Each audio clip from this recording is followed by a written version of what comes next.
শবে বরাতের রাত একজন মুসলিমের জন্য খুবই গুরুত্বপূর্ণ একটি রাত। কারণ এই রাতে মহান আল্লাহ তাআলার কাছে আমরা দুহাত তুলি ক্ষমা প্রার্থনার জন্য। কালের পরিক্রমায় এবং সামাজিক প্রেক্ষাপটে এই দিনটিকে দারুণভাবে উদযাপন করা হতো অনেক আগে। এখন অবশ্য সেই ধারাবাহিকতা কমে এসেছে, তবে এখনও কিন্তু বাংলাদেশের বিভিন্ন ঘরে ঘরে শবে বরাতকে বেশ আয়োজনের সাথে উদযাপন করা হয়। আসসালামু আলাইকুম, কেমন আছেন সবাই? আমি এশা, ওয়েলকাম টু স্টোরি অফ এশা। আজকের ব্লগটা শুরু করছি রান্নাঘর থেকেই। এটা শবে বরাত রাতের সন্ধ্যাবেলা। লেগে পড়েছি একটু বুটের ডালের হালুয়া বানাবো বলে। যত ধরনের হালুয়াই আছে না কেন, আমার কাছে মনে হয় সব থেকে মজার হচ্ছে বুটের ডালের হালুয়া। আমি অন্য হালুয়া শবে বরাতে খুব একটা বেশি বানাই না, তবে বুটের ডালের হালুয়াটা কখনোই মিস যায় না, তাই সেই কাজেই লেগে পড়েছি। প্রথমেই সসপ্যানের মধ্যে দিয়ে দিলাম প্রয়োজন মতো তেল এবং ঘি। তার মধ্যে দিয়েছি 2টো এলাচ এবং দিয়ে দিচ্ছি পরিমাণ মতো নারকেল। আমি কিন্তু বুটের ডালের হালুয়াতে নারকেল ব্যবহার করি। দক্ষিণ অঞ্চলের মানুষ তো সব কিছুতেই পারলে নারকেল দেই আর কি।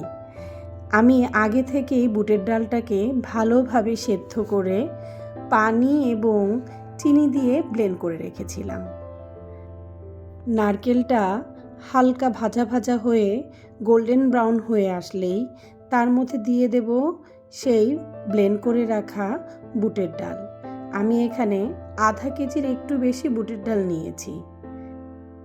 বুটের ডালের হালুয়া বানাতে তেমন কোনো এক্সট্রা ইনগ্রিডিয়েন্ট লাগে না, খালি মাত্র চিনি আর ঘিয়েরই পরিমাণটা একটু বেশি হলেই খেতে ভালো লাগে। আমি ব্লেন্ড করার সময়ই পরিমাণ মতো চিনি দিয়েছিলাম। আমার কাছে দেওয়ার পর মনে হলো আর একটু লাগবে, সেটা দিয়ে দিলাম।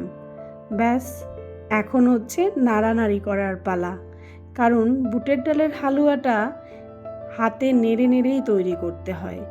তা আপনি কড়াইতে করেন, মাটির চুলায় করেন বা গ্যাসের চুলায়, প্রসেস একই।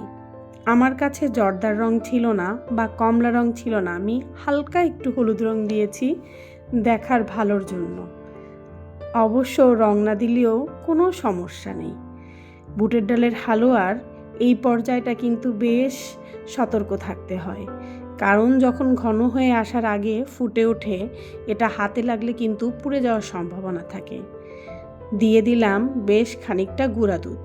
আমি গুঁড়া দুধ দিয়ে করি, তাতে মনে হয় কি বুটের ডালের হালুয়াটা তাড়াতাড়ি জমাট বেঁধে যায়। অবশ্য অনেককেই দেখেছি লিকুইড দুধ দিয়ে করতে, আমিও করতাম আগে, তবে আমার কাছে মনে হয় বেশ লেগে যায়, তাতে পুড়ে যাওয়ার সম্ভাবনাটা বেশি থাকে। এই কারণে আমি এখন আর লিকুইড দুধ দিয়ে করি না, তবে স্বাদ কিন্তু একই রকম আসে, গুঁড়া দুধ দিয়ে করেন বা লিকুইড দুধ। আমার হালুয়া প্রায় হয়ে গেছে। এখন আমি হালকা হালকা করে ঘি দেব এবং মিডিয়াম টু লো আঁচে সুন্দর করে নেড়ে নেড়ে পুরো যখন কড়াই থেকে উঠে আসবে, ভিডিওতে দেখলেই বুঝতে পারছেন, তখনই আমার হালুয়াটা কিন্তু হয়ে যাবে। হালুয়া হয়ে গেছে, আমি উঠিয়ে ডাইনিং টেবিলে নিয়ে এসেছি, কারণ এখানে আমি সব গুছিয়ে রেখেছিলাম। একটা স্টিলের ট্রের মধ্যে আগে থেকেই ঘি ব্রাশ করে রেখেছিলাম, তার মধ্যে এখন আমি পরিমাণ মতো হালুয়াটা উঠিয়ে নিলাম। এবার হাত দিয়ে খুব ভালোভাবে এটাকে আমি সমান করে নেব, কারণ এটা যখন ঠান্ডা হবে তারপর আমি এটাকে বরফি কাটবো। হাতে একটু ঘি লাগিয়ে নিচ্ছি। এই সময় ঘিটা দিলেই সব থেকে বেশি ঘিয়ের ঘ্রাণ বা ঘিয়ের ফ্লেভার পাওয়া যায়, আমার কাছে কিন্তু এটাই মনে হয়। ব্যাস, এইভাবেই আমি সুন্দর করে সমান করে রেখে দিলাম। এখন কিছু হালুয়া বানিয়ে নেব, যেগুলো একটু ডিজাইন করে নেব আর কি। আগে ছোট থাকতে শবে বরাত মানে আমাদের কাছে উৎসবের একটা দিন ছিল। আম্মু অফিস থেকে এসে রুটি বানাতো, গরুর মাংস রান্না করতো, বুটের ডালের হালুয়া করতো, সুজির বরফি। এখন সেই দিনগুলো হারিয়ে গেছে। ছোটকালে আমরা যখন বাবা মায়ের চাকরির জন্য বিভিন্ন কোয়ার্টারে থাকতাম সে সময় একদম অন্যরকম সময় ছিল। সবার বাসা থেকে হালুয়া রুটি আসতো, আর আমরাও বানিয়ে বানিয়ে সবার বাসায় নিয়ে যেতাম। কি অদ্ভুত সময় কাটিয়েছি, ভাবতেই কেমন জানি লাগে। এখন সেই উৎসবগুলো কোথায় হারিয়ে গেছে। প্রতিবেশীর সাথে প্রতিবেশীর কথা তো দূরের কথা, দেখাই হয় না। সময় প্রয়োজন জীবনের তাগিদে বাবা মার থেকেও দূরে থাকি, ভাই বোনও এক এক জায়গায়। চাইলে আর সেই দিন কি ফিরে আসে? তবুও নিজের জন্য, সন্তানের জন্য অল্প একটু হালুয়া বানাই, যেন দিনটি ভুলে না যাই। থাকুক না ঘরোয়া উৎসব হিসেবেই। সকালে উঠে পড়েছি, সবার নাস্তা দিয়ে চলে এসেছি বারান্দায়। জামা কাপড় কালকেই কিছু ওয়াশিং মেশিনে ধুতে দিয়েছিলাম রাতের বেলা। আমি বেশিরভাগ সময় রাতের বেলায় ধুতে দেই, এতে করে সুবিধা হয়। ভোরে উঠেই যদি বারান্দায় দিয়ে দিই তাহলে তাড়াতাড়ি শুকিয়ে যায়। আজকে ঘুম থেকে উঠেছিও একটু দেরি করে, কারণ রাতে নামাজ পড়ে ঘুমাতে ঘুমাতে বেশ দেরি হয়ে গিয়েছিল, আর সকালে উঠতে ইচ্ছেও করছিল না। নাস্তা অবশ্য গুছানোই ছিল, তাই আর ঝামেলা হয়নি। এই জামা কাপড় শুকা দিয়ে চলে যাব রান্নাঘরে।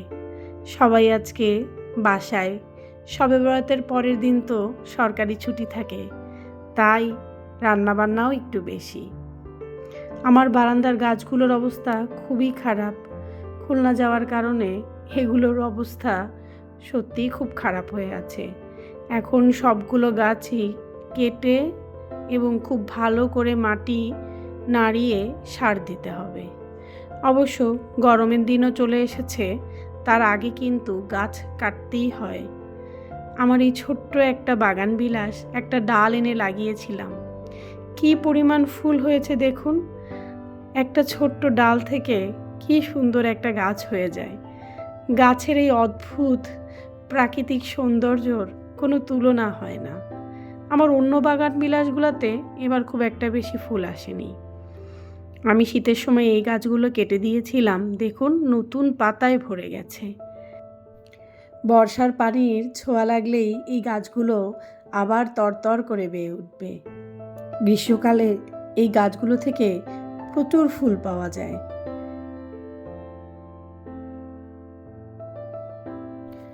চলে এসেছি রান্নাঘরে। হেল্পিং হ্যান্ড অনেক আগেই এসে সব কিছু গুছিয়ে দিয়ে গেছে। ও এখন ঘর ঝাড়ু দিচ্ছে আর ঘর মুছছে। এখন আমি রান্নাঘরে ঢুকে পড়েছি দুপুরে রান্না করার জন্য। অনেকগুলো ধনিয়া পাতা এনেছিলাম, সেগুলোই ও কেটে রেখেছে, ধুইনি।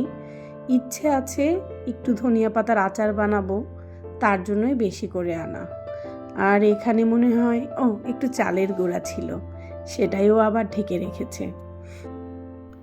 আজকে রান্না করব গরুর মাংস আর পোলাও, সাথে একটু ডিমের কোরমা করব, এই আর কি। রাতের বেলা করব চালের রুটি। আমি চালের রুটি খুব একটা বেশি ভালো বানাতে পারি না, তবে যা পারি আর কি পরিবার লোকের হয়ে যায়, তাই রাতের বেলা বানিয়ে দেব। দুপুরবেলা রুটি তেমন কেউ একটা খেতেও চাবে না, আর বাচ্চারা তো খুব একটা বেশি খায়ও না, তার জন্য দুপুরবেলা পোলাও করব, রাতের বেলা কয়েকটা রুটি বানিয়ে দেব। মাংস একটু বেশি করে রান্না করে রাখবো, সবসময় আমি এটা করি, এতে করে আমার 2 দিন হয়ে যায়। সেটাই আজকে বের করে ভাগ করে রেখে দিলাম। মাংসটা আনা হয়েছে 1-2 দিন হয়েছে, আমি ওভাবেই রেখে দিয়েছিলাম, ভাগ আর করা হয়নি। এখন সেই কাজটা করে নিলাম। একটু ডিম সেদ্ধ বসিয়ে দিলাম ডিমের কোরমা করব বলে।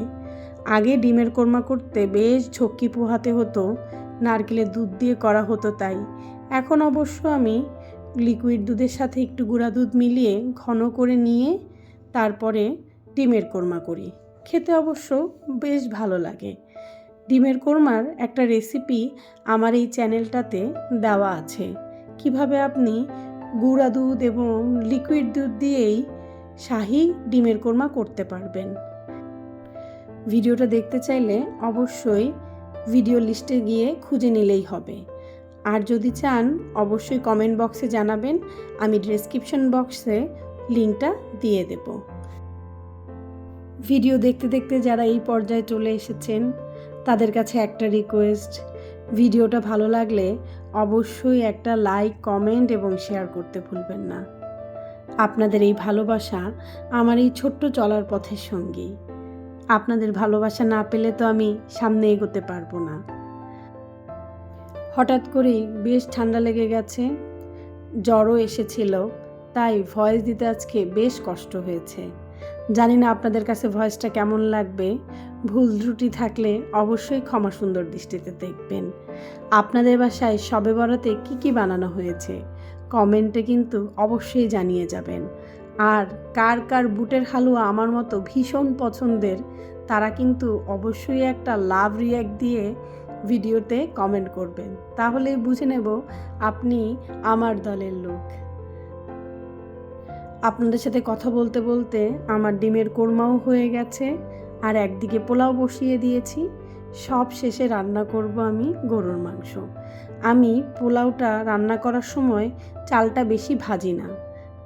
আমার কাছে মনে হয় চাল বেশি ভাজলে পোলাওটা শক্ত শক্ত লাগে। তাহলে আজকে এখান থেকেই বিদায় নিচ্ছি।